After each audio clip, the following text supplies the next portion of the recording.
75 years in the story of the family as a social institution is very short indeed. And yet, in that time, the pattern of family life in America has undergone radical changes. On a farm in the 1880s, family life followed a pattern which had been characteristic of America from early colonial times.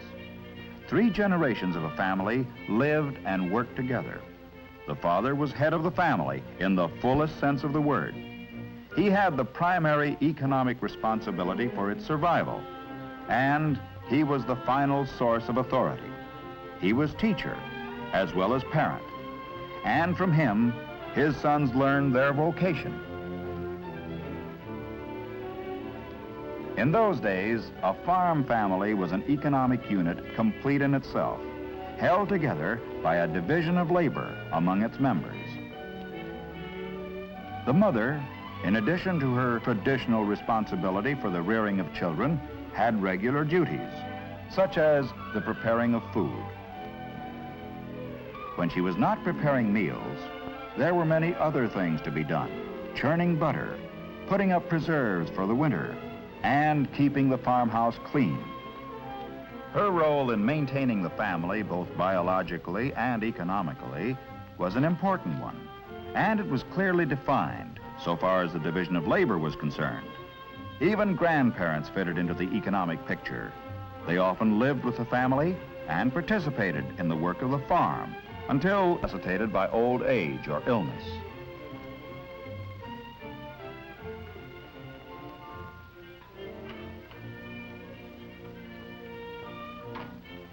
Rosemary, is Emmy up there with you?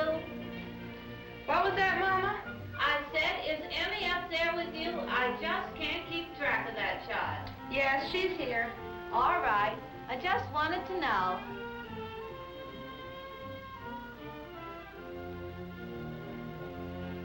Stop that this minute, Emma Jane. What are you trying to do? Ruin Mom's new dress? I wasn't hurting nothing. You mean anything. Nothing. Grandpa says it that way. You'd better behave yourself, young lady, or I won't make you a new dress. Never? No, never. You will too. You got to. Just because you make all the clothes for the whole family, you think you're so smart. Stop that and get out of here before I sew you right up on the machine. You couldn't catch me even if you had a head start.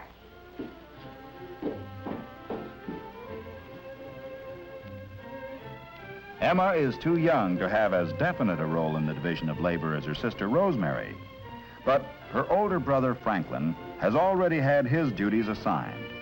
Chief among them is the care of the poultry. After harvest is over, all the children will go back to school at the little red schoolhouse 4 miles away, and Emma will have studies to keep her busy. Unpopular as she seems to be today, there's one person who is always glad to see her: Grandpa. Emma knows that she's the apple of his eye, and she has no hesitation in taking advantage of it.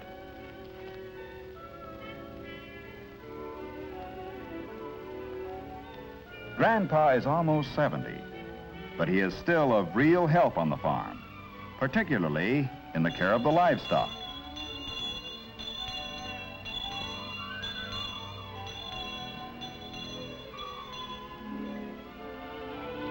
In the American family of the past, religion played an important role in holding the family together as an institution. It was not exclusively an individual experience. The family participated in it as a group, in church and at home too. On Sunday afternoons, the father read aloud from the Bible. The Lord will not suffer the soul of the righteous to famish, but he casteth away the substance of the wicked. He becometh poor that dealeth with the slack hand. The hand of the diligent maketh rich. He that gathereth in summer is a wise son, but he that sleepeth in harvest is a that causeth shame. Fred sleeps in the harvest, Papa. Emma, do not interrupt the reading of the scripture. Blessings are upon the head of the just. Silence covereth the mouth of the wicked. The memory of the just is blessed, but the name of the wicked shall rot. The wise in heart will receive commandments, but a prating fool shall fall. He that walketh uprightly walketh surely. Sunday was not given over exclusively to religion. Later in the day, Visiting families and friends was an approved kind of Sabbath recreation.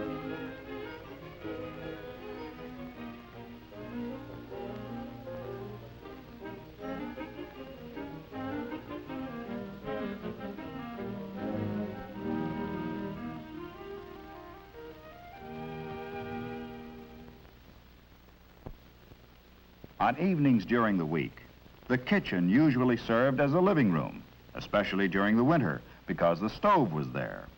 Although games were prohibited on Sunday, during the week, they were a favorite kind of recreation, with all three generations taking part. The children's school year was a short one, because all the children were useful on the farm. Consequently, parents often assumed the role of teacher, too.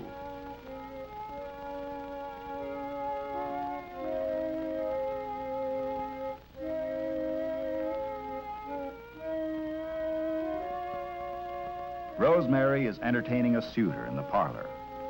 Courtship in the 1880s had stricter rules than today. Activities connected with the church, and especially Wednesday evening prayer meeting, gave courting couples their opportunities to meet. Mama, will you play for us? Yes, daughter.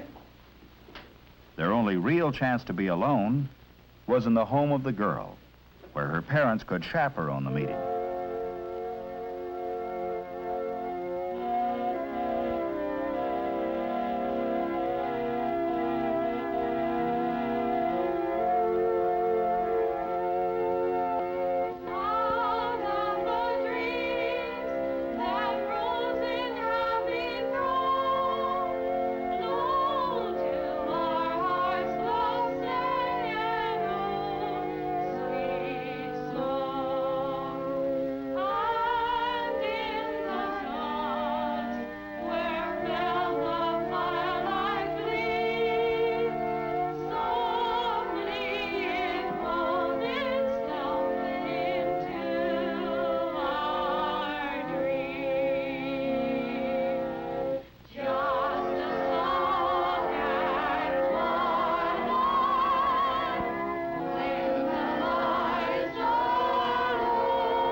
This, then, was the American farm family of the 1880s, a group which was closely knit, economically as well as emotionally.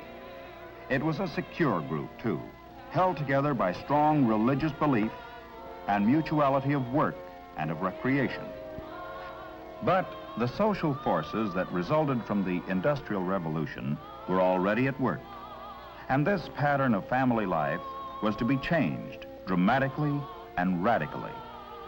The birth of a new century was not far off, and with it, a new way of life for the American family.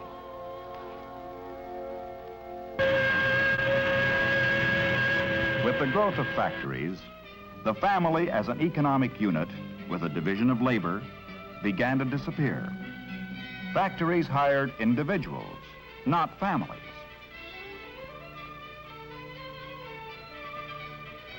Industrial expansion brought with it the growth of cities, and this too changed the traditional pattern of family life. Increasingly, families lived in apartments, not houses. This urban way of life brought with it greater individualism, more opportunities for self-expression, but at the expense of the family and home ties. But the greatest force of change in the traditional pattern of American family life was the changed status of woman herself. The feminist movement, which began in 1848, was originally directed against masculine domination. For many years, suffragettes campaigned to get the vote for women. But it was not until 1920 that women in all states of the Union could vote. But the factor of greatest change was the increasing employment of women outside the home, in factories, in commercial services, and in the professions. Industry offered her employment, at the same time providing her with merchandise and services that undermined her traditional tasks. Today, Most women worked, not in protest against masculine domination, but out of economic necessity. New inventions in communication and ways of travel had an important impact on the traditional family pattern. In 1880, families had rarely traveled long distances, but with the spread of rail facilities, they began to travel more. The arrival of the automobile early in the century made it possible for families to move about even more easily, and history itself accelerated the trend.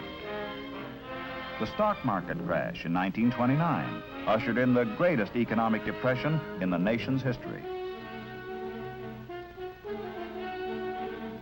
Whole families were uprooted, forced into movement in the search for work and a way of living.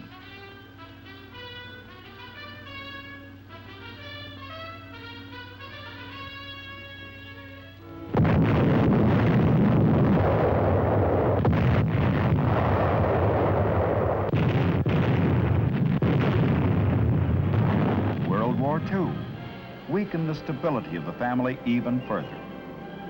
Family groups were temporarily broken by the necessities of war. Many women went to work in factories to support the war effort, and often to supplement the family income. At the end of the war, families were reunited, but the social stability of the American family had been shaken by the increased freedom of women, depression, war, and population movements. Today, we have the smallest family unit in history and the least stable. Our divorce rate has greatly increased. Does this mean that the family as an institution is on the wane? In search of an answer, let us take a closer look at family life today, both on the farm and in the city.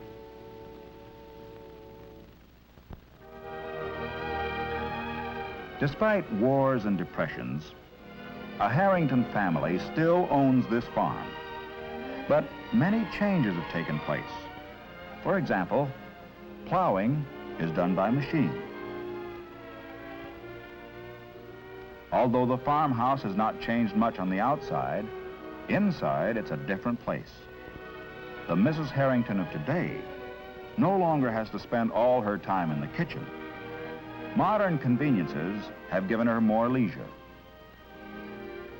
Even the Grandma Harrington of today does not have to work as she once did. Although there are still things for today's Grandpa Harrington to do, he is not nearly so important to the farm economy as he once was.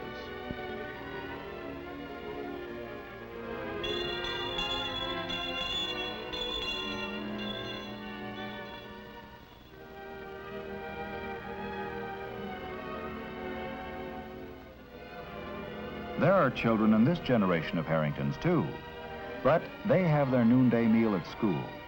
Today, children are less economically important on the farm, and so there's more time for education. Grace is seldom said before meals except on Sunday, but the Harringtons are still church members and attend services. Sunday afternoon on the farm today is very different from the past.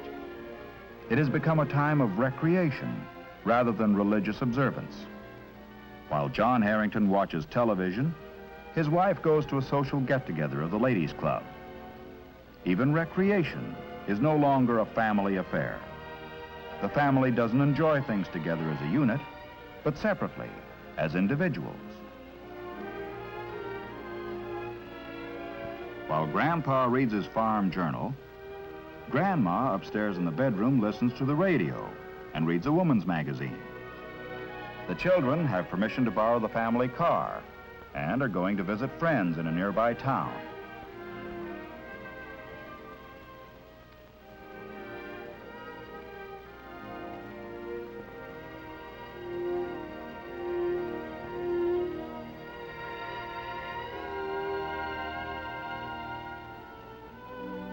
What about a grandfather who lives in an urban setting?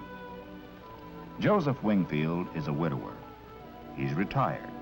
and he lives alone in his own house. He's reasonably happy. But today's world is a young world in which 60 is old, and Mr. Wingfield has a feeling of uselessness. His job is over. His children are grown. Anna, his daughter, is married and lives in her own home in the same town. The Norton family is typical of the modern urban family in America, babysitter and all. The small size of the average American family has given women more time for work and for leisure. This has resulted in wider individual expression and activity outside the home.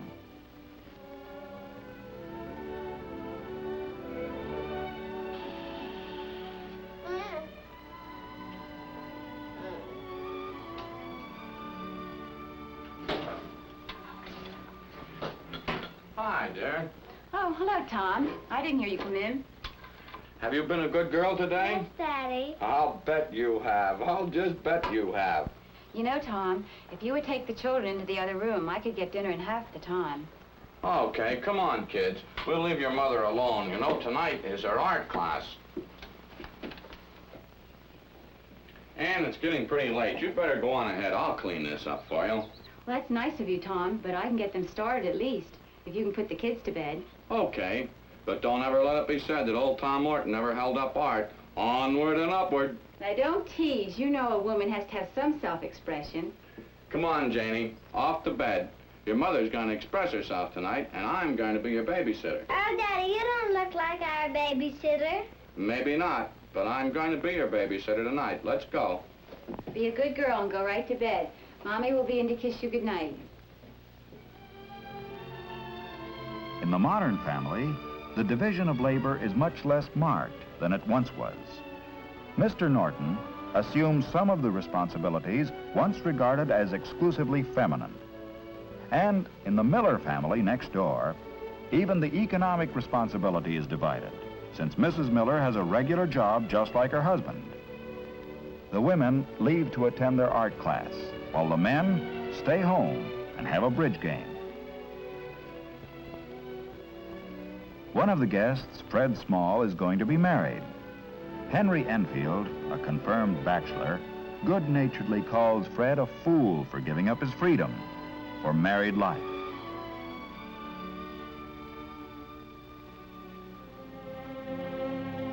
But later that night, when Henry gets home to his lonely apartment, he wonders. The life of freedom was fine when Henry was 20 or even 30, but he's 45 now, and he feels pretty alone. A sense of frustration in middle age is a common experience for all people, and companionship is especially needed then. The loneliness and insecurity of cities, and the depersonalized life that urban people like Henry Enfield lead, have made the intimacy of marriage more desirable.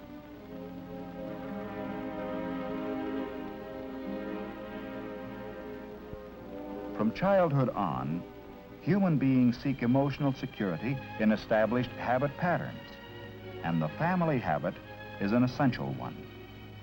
The family as an institution has changed greatly.